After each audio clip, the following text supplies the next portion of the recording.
Good afternoon, everyone. Very few people have joined in till now, so I was waiting for that period. But anyway, we have around 9 or 10 people joining in. So let us quickly recap on what we had discussed on last day's class, and let the others join in, and we will continue with our discussion on the new topic. So if you remember, on last day's class, we had started with a new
Yeah, I'm so sorry I got disconnected actually.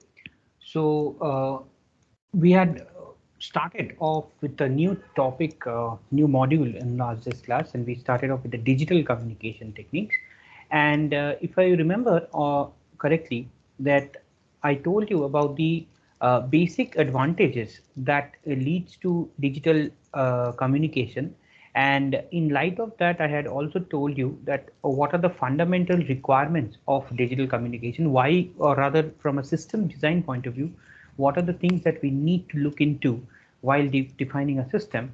And we have observed that although analog systems were developed much earlier, but in order to maintain all these properties, like we have to increase the transmission rate, the bandwidth efficiency should be very high, although the system complexity should be relatively lesser, the required power should be optimized in some way.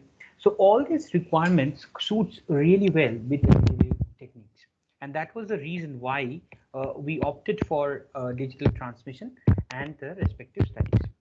And in light of that, the first thing that we had studied is that whatever happens whenever we have a input signal which is an analog in nature, be it a voice, be it an audio, or anything for that matter, so that needs to be sampled in the way that it can't be sampled just like that. Sampling means that where we are actually reconstructing the signal, all right, again in the same way just like it was in the transmission side, but in the process, in between the process, there is a discretization of the signal.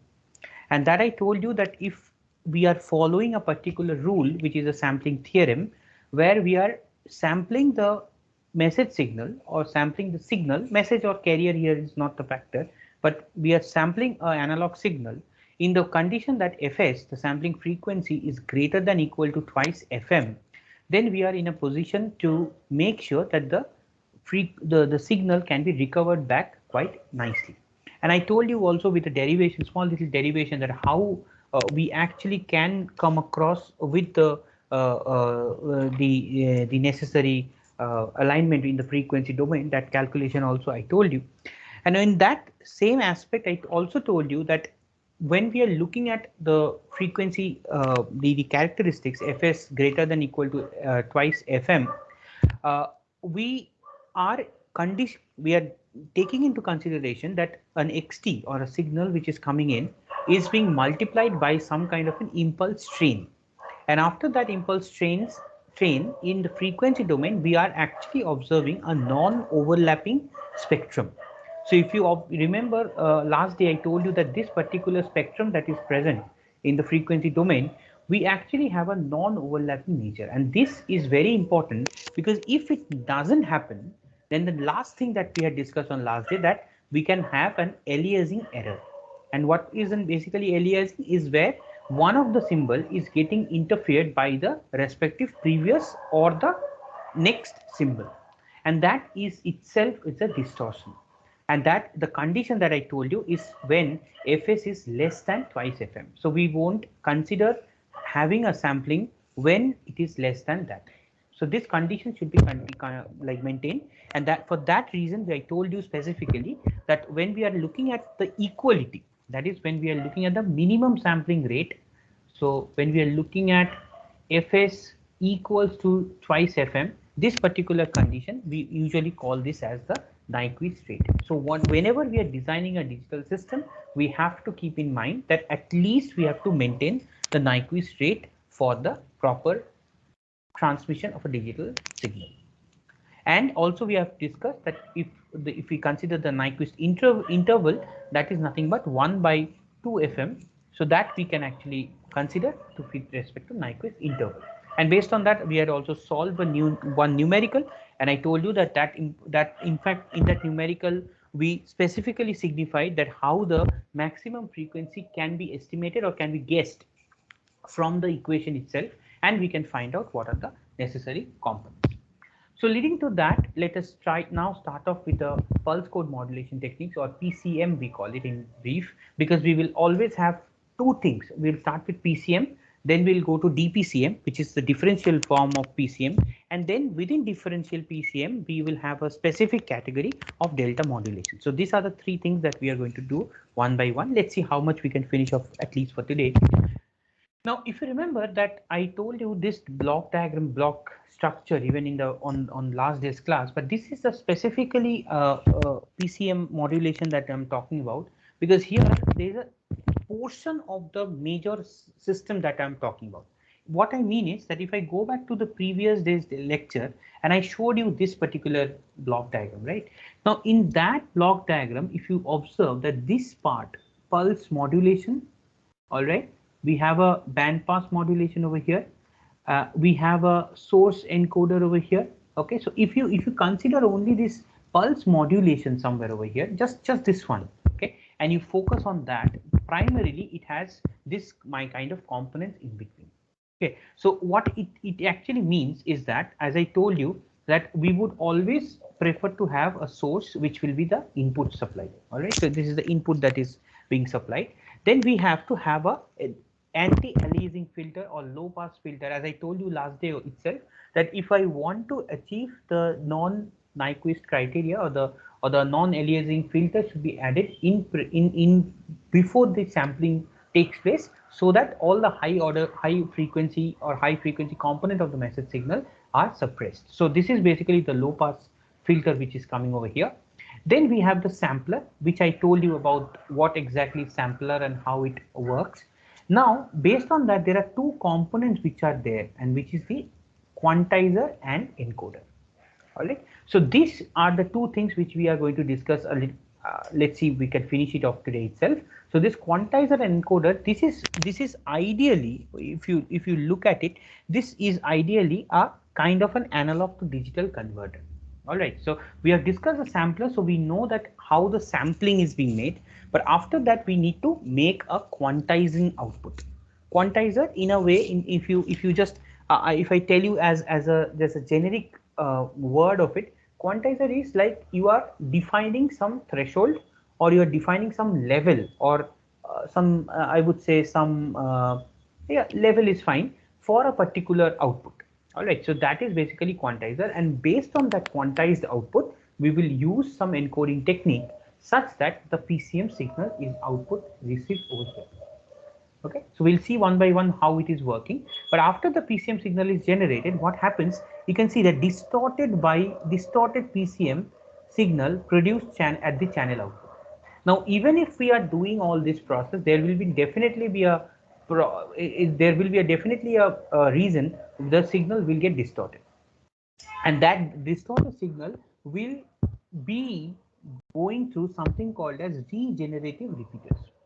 Now there are multiple such blocks. You can see this is dotted line, and there is another regenerative repeaters over here. What happens basically over here in regenerative repeaters, it is a process in which we are repeating, okay, we are repeating the transmission, and in the process, if there is some loss that is present, that will be compensated. All right, so each and every time the distortion happens, the repeaters will try to smoothen up the signal. Again, it will be transmitted. Again, if there is some disturbance, the next repeater will try to boost it up. Like that, it will go on and so on and so forth. So you can observe that the regenerated PCM signal is applied at the receiver. So before it is applied at the receiver, all this transmission part, during the transmission part, this process of regeneration of the signal is happening. Naturally, the receiver will work in the just in the opposite direction, and you can also observe here there is a reconstruction filter, there is a decoder. Just like we have an encoder on the transmitter, we have a decoder at the receiver, as well as we have regeneration circuit. So we get the final output, channel output over here. So this is only a sub module of the whole transmission block that we actually have. All right. So in PCM, the sampling part we have already discussed. So let us see exactly how the pulse code modulation works. So if I specifically only focus on the PCM, please pay attention to this. So you can observe that clearly here the continuous signal, which is XT, okay, this is being fed to the low pass filter. All right, as I said, like this filter will be cut off as FC equal to FM, so it won't allow any of the higher order frequencies to be carrying forward, so it will smoothen up some of the noise. All right, so that is the low pass filter is acting over here. Then the signal is sampled over here at a rate of Fs, which is greater than equal to twice Fm, which already I told you that this is the only condition that we need to keep in mind. After that, you can observe that this is an NTS PAM signal. PAM stands for pulse amplitude modulated signal, because here after the sampling has happened, the signal will look something like this. Okay, the signal might look something of this nature, because you can see the envelope. If I draw, okay, it might be looking something like this. So this is the sample output. So NTS is the individual samples which have been taken at a different time instance. All right, because if you remember the last day's diagram, if I just show you, so this is basically, it was in time domain. So if this is time, so all at this, suppose I'll just draw it once over here. So this is my 0. So maybe this is my T1, this is at T2, this is T3, this is T4, this is T5, like that, so on and so forth it will go, right? So that thing is mentioned over here as the NTS. All right, so now then we look into a Q level quantizer. I'll just let you know about this quantizer a little bit later, but as of now, it is basically a level. It is giving us the sample output, a level or a threshold based on which some decisions need to be made. Now the decision is taken care of by this next block, which is the binary encoder. You can see the digitizer is mentioned over here. So an analog signal which you are feeding, something of this nature, will now get converted to something like 10000100, something like that, so on and so forth. All right, so this is ideally the process. Okay, this whole process is what the PCM is working on. All right, and the encoder's output is basically a V digit or a M digit binary words. Okay, and this encoded bits can be transmitted serially using the parallel to serial converter, and it can be sent as a PCM output. Naturally, you will require a serial to parallel converter at the receiver to make it to analyze the signal once again, to come back to the same signal. All right, so this is overall structure of a pulse code modulation and how it works.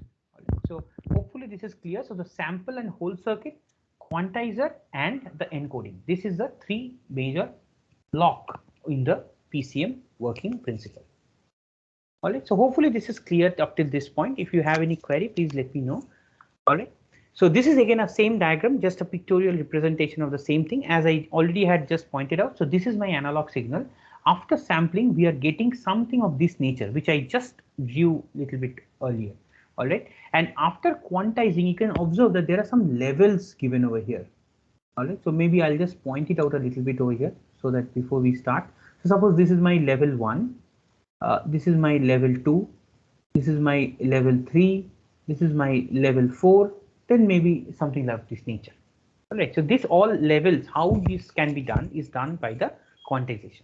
All right, and then we have the encoding. So you can observe that the output of it will be nothing but some digital data. So basically, as I said already, the quantizing and the encoding process is actually giving us an A to D converter or a basic analog to digital conversion which is taking place. All right.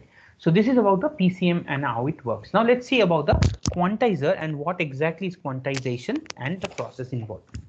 Now, as I already had given you the idea that the sample signal will be based on some values of t, t0, t1, t2 like that. Now, for all these cases, the magnitudes needs to be maintained. All right. So this magnitude, if you consider this magnitude over a period of time, and as I think I can show you this particular diagram also. I'll explain this later, but you can observe that clearly that this pink color object, the pink color impulse that you're looking at, these are the samples for a particular signal. All right, and you can also observe that in the left hand side over here there are something called as D, 2D, 3D, 4D. So these are the different levels that we are talking about. All right, so this is the basic idea is to categorize the magnitude of the sampled output. All right, so you have to categorize, or you have to make some, each sample should, or each magnitude response, or each of the magnitude should be given a particular threshold or a particular level, okay, for the encoding purpose to happen. So that is basically the principle of the quantization process. Okay, so what exactly is meant by it? So let's see. We will. I'll just come out of this to discuss something important here. So the quantization ideally would solve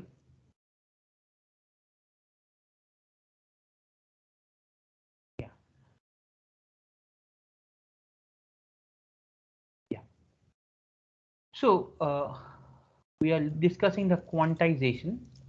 All right. So quantization, as I said, it solves the issue of giving the total range. Okay, instead of a continuous or any discrete values of amplitude, we are now making some multiple sub levels based on that, so that the decisions are to be made at the end, or at the encoder side, we can maintain that. So how we are going to do it? Suppose we have a signal which is xt.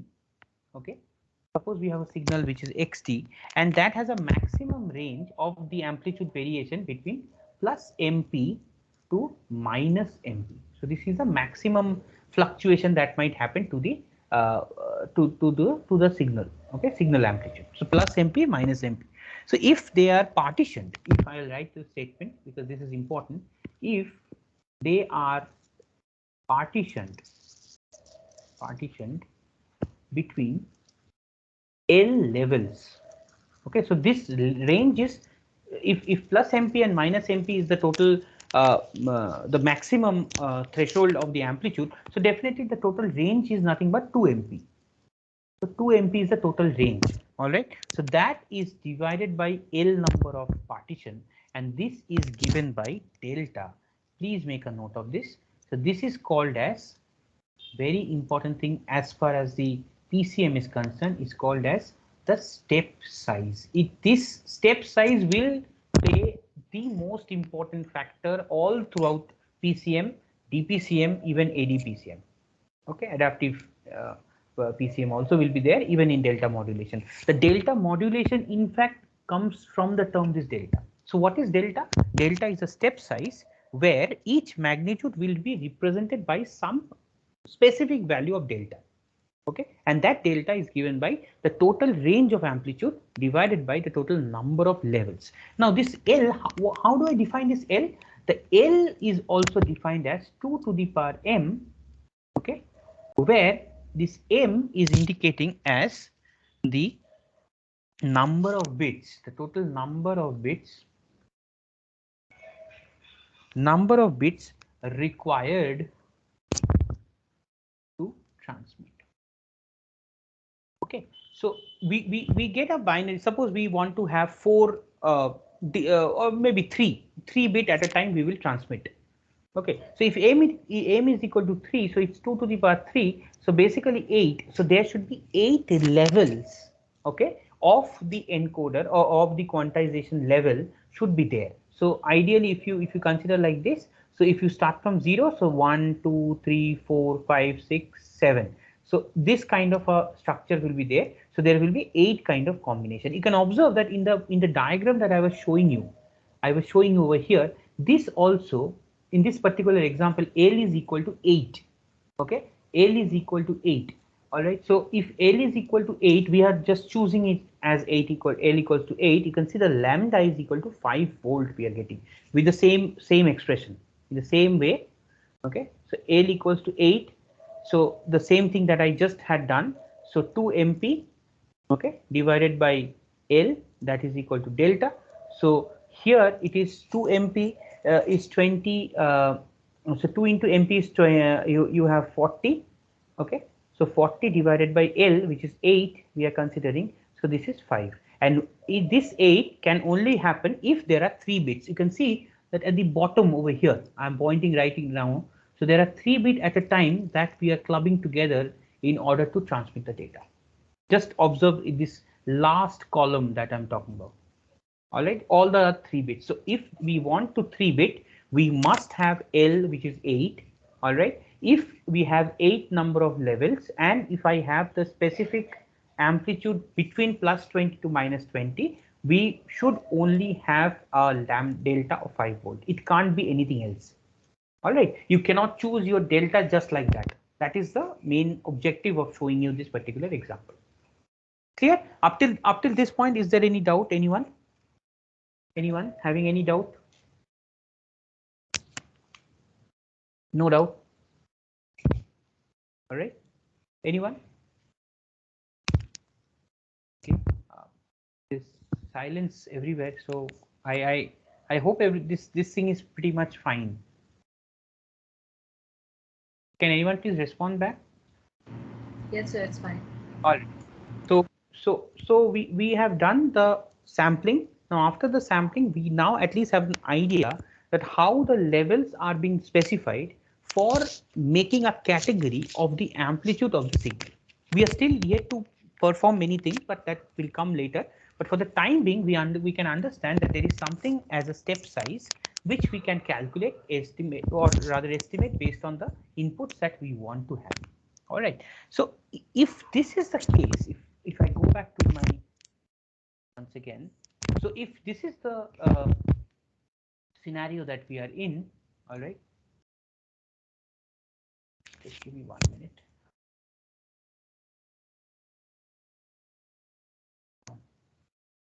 Yeah.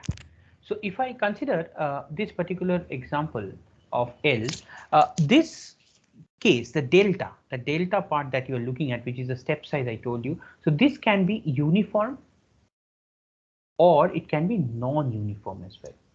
Okay, but to understand this particular element of it, or how the step size or will work, let me go back to the presentation once again, and I'll just show you one specific diagram. Maybe it is here. Yeah.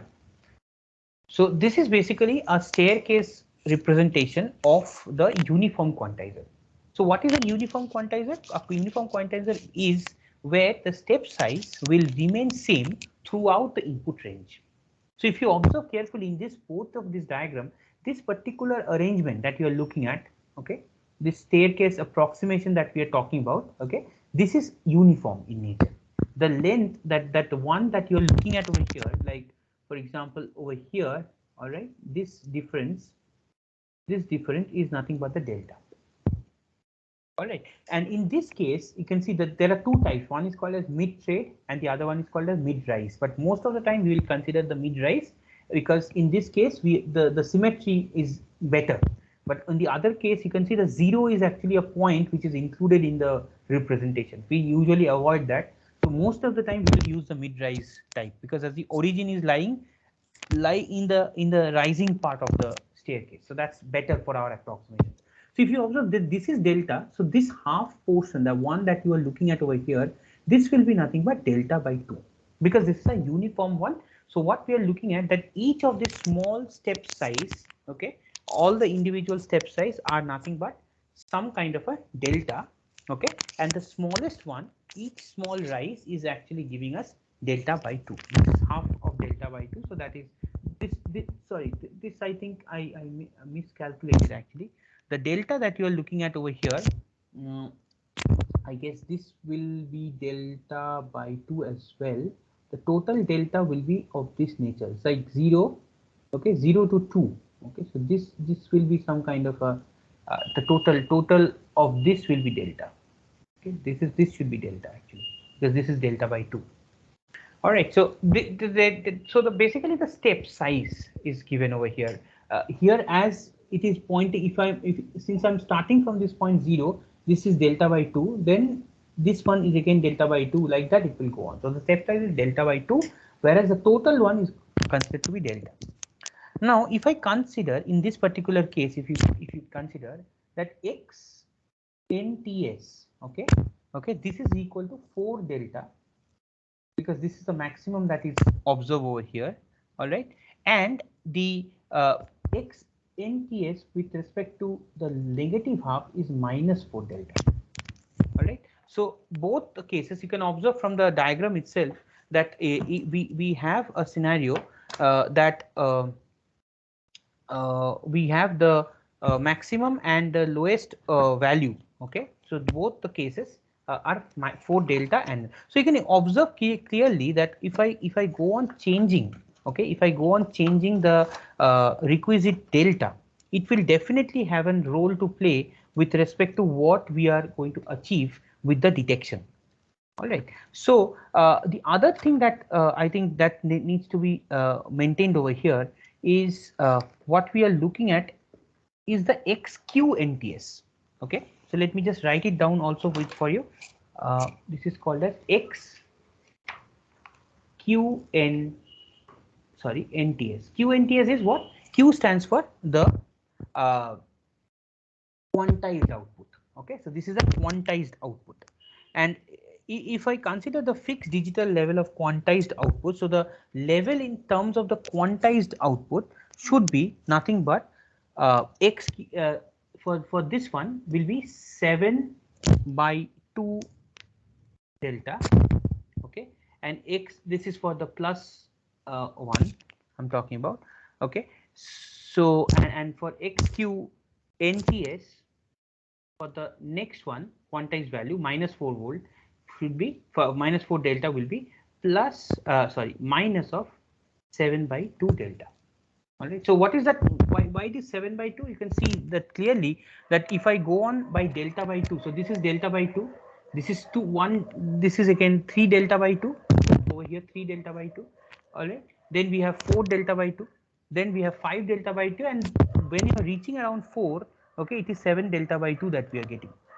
Okay, so clearly if you consider only the delta by 2, so the quantized output will be nothing but the 7 by 2 delta by 2. All right, so what we are observing that XNTS is a sampled output that is ranging between 4 to plus 4 to minus 4 delta, and since we are taking only half of it, so the quantized output is nothing but ranging between plus 7 by 2 to minus 7 by 2. And if I consider the difference between these two, so x of q nts minus x of nts, okay, if I do this carefully, then we can consider this as the error. Okay, and this error is called as very important quantization error. So quantization error is the difference between, okay, the difference between the quantized output to that of the original sampled output, because the sampled output will be something following very closely. Just I'll show you one diagram if I'm correct with this. So you can see that this particular diagram, the analog signal is somewhere over here on top. Okay, now after the sampling, this impulse response has come in, and they all have some kind of an amplitude which is present over here. This is the amplitude at that particular time instance. All right, now when the quantization is happening, okay, it is quantization, you can see that some amplitudes are also being observed, but they are being restricted with some kind of a level, 7 3, so it is like rounded off to whatever the lowest value we get. Okay, so that is how it is being shown over here. So the quantized output, this difference, see here the difference is, here it is 6.5, but the output over here is 7. So this difference between the 7 and 6.5, okay, that 0.5 is basically a quantization error. Okay, so I hope this is understandable. So we are doing a quantization and we are considering the quantization error with respect to this difference. And you can observe that in this particular case, if I go on doing the small little calculation, what I was sorry, it's not moving. Yeah, yeah. So if I'm looking at it, so for this particular example, the maximum error, okay, the eta max, okay, this will be nothing but plus minus delta by 2. Simply as that, you can just substitute and you can get it that this will be a plus minus delta by 2 or mod of delta by 2.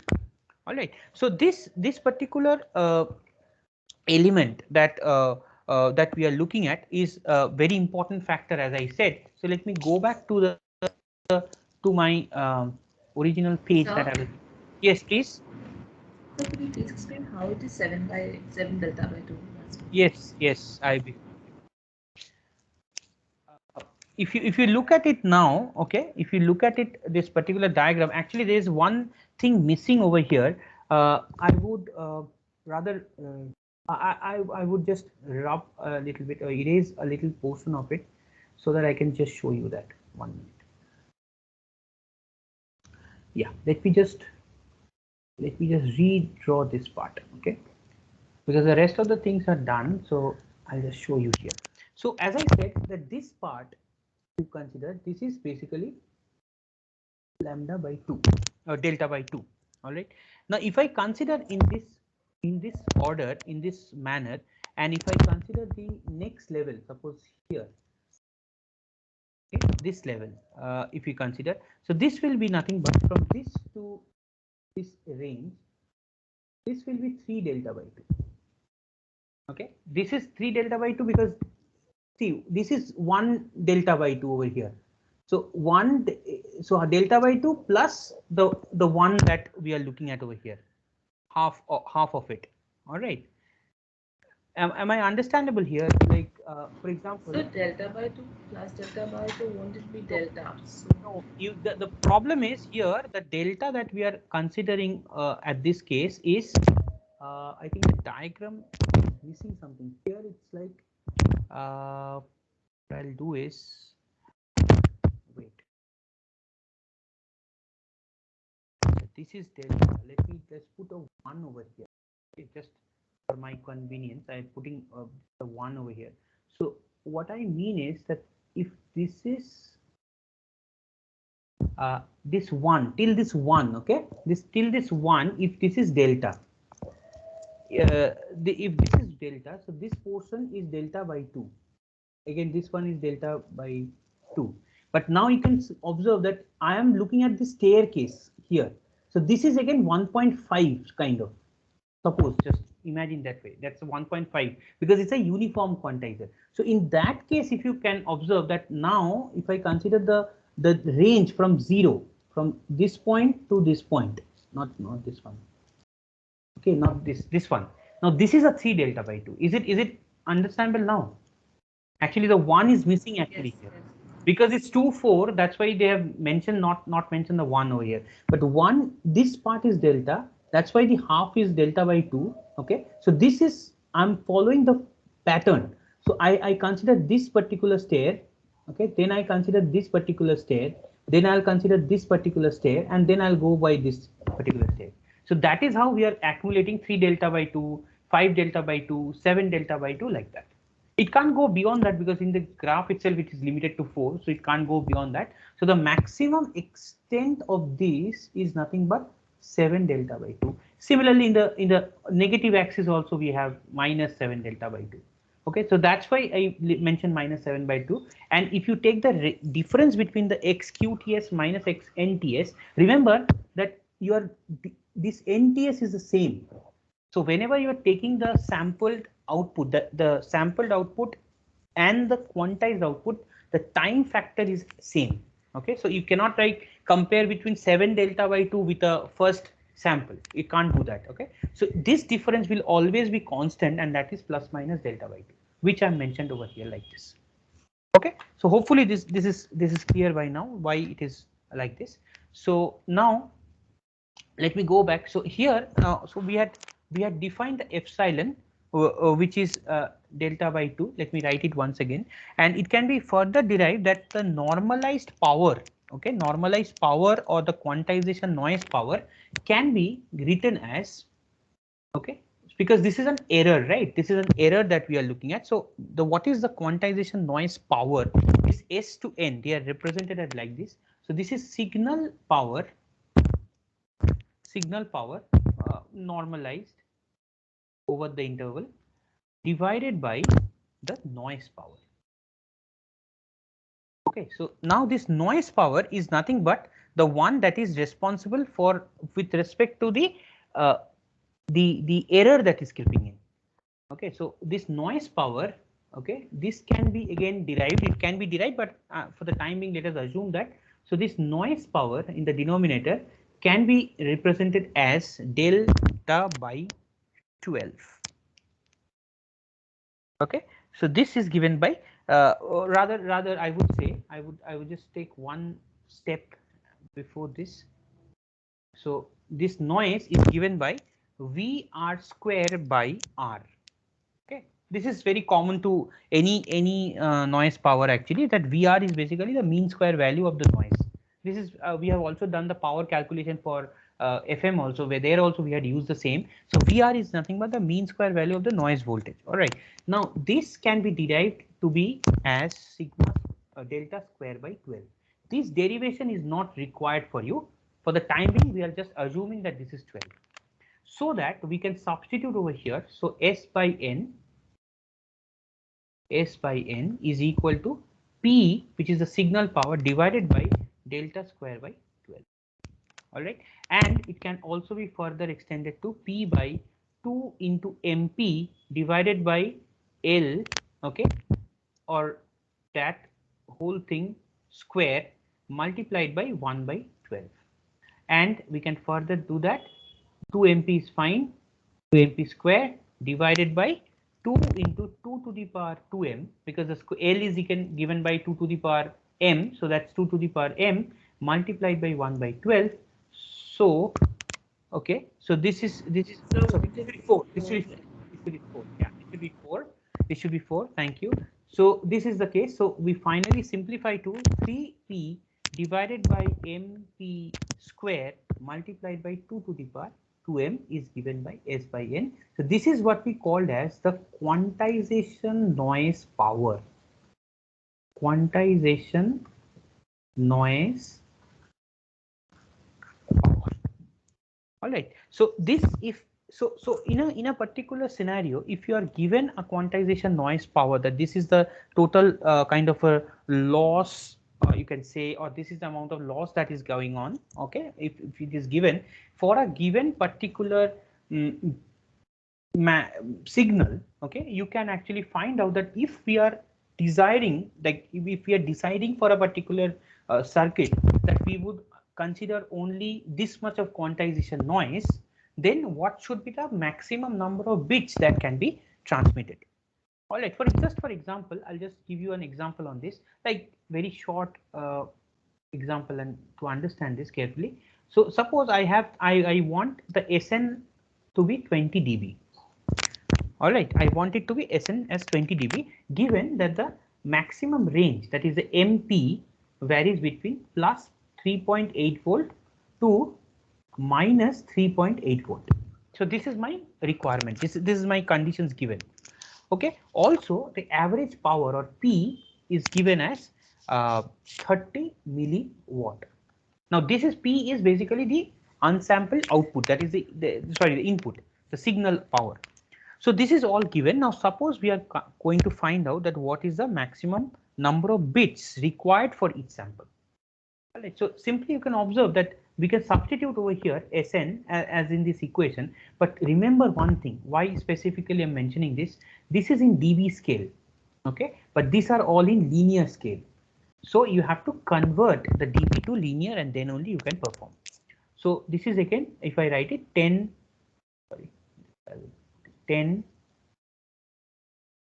log of S by N, which is given as 20 dB.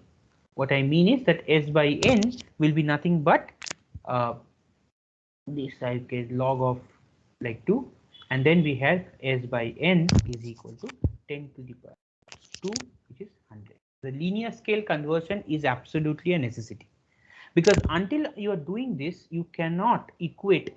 So what we can do, 100 equal to 3 into 30 milliwatt, so 10 to the power minus 3, okay, into 2 to the power 2m, all right, right, like this, and we can have divided by 3.8 into square. All right, so this we can substitute and we can easily find out what is m. So this is the basic way in which we are designing a system. When we are designing a system, we are defining the quantization noise. Based on that, we can find out what are the elements which are present. Similarly, in the same context, so hopefully this is quantization noise part is clear to every one of you, and based on that only we can conclude our discussion by just discussing the transmission bandwidth of a PCM system. So we now know the quantization noise. So let us go back to recollect once again that this is given by 2mp by L.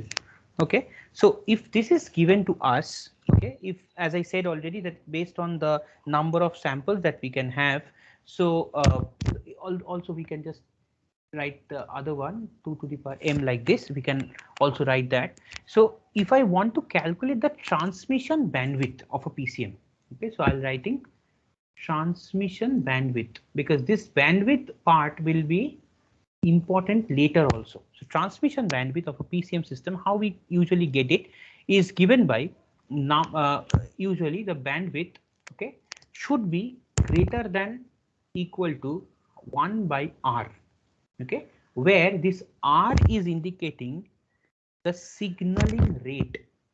Please make a note of this. This is called a signaling rate and is defined by M multiplied by Fs. Okay, m is the number of bits, as you know, number of bits per sample,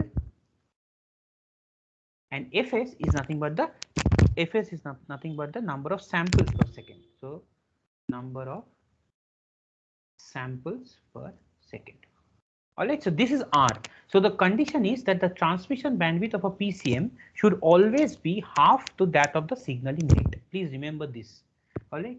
So if I transmission bandwidth should be, I'll write it over here, should be half of the signaling rate, and the signaling rate is given by this particular function.